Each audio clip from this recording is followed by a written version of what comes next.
ముస్లింల ఎదుగుదల ఓర్వలేక బీజేపీతో కలిసి కుట్రలు చేస్తున్న బీఆర్ఎస్, వైఎస్సార్ ఇచ్చిన రిజర్వేషన్లను అధికారంలోకి రాగానే పక్కన పెట్టిన కేసీఆర్, మహమ్మద్ అలీని హోంమంత్రిని చేసిన ఎలాంటి పవర్స్ ఇవ్వని కేటీఆర్, మంత్రి పదవి ఇచ్చామనే సాకుతో 10 ఏళ్ల పాటు ముస్లింలను వంచిన బీఆర్ఎస్, తెలంగాణ ఉద్యమకారుడు హెచ్ఏ రెహమాన్ కు తీరని అన్యాయం చేసిన గులాబీ బాస్, 200 కోట్ల ఆస్తులు లాక్కుని హెచ్ఏ రెహమాన్ ను ముంచేసిన కేసీఆర్, ముస్లిం కబరిస్తాన్ స్థలాల కోసం 10 ఏళ్లు విన్నవించినా పట్టించుకోని బీఆర్ఎస్, తాజాగా బీసీ రిజర్వేషన్లను అడ్డుకుంటూనే ముస్లిం రిజర్వేషన్లకు వ్యతిరేకంగా కుట్ర, బీజేపీతో కలిసి ముస్లింలకు వ్యతిరేకంగా కుట్రలు చేస్తున్న కేటీఆర్ అనుకో,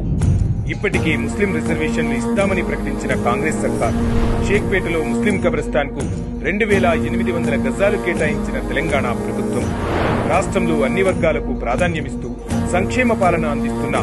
రేవంత్ సర్కార్.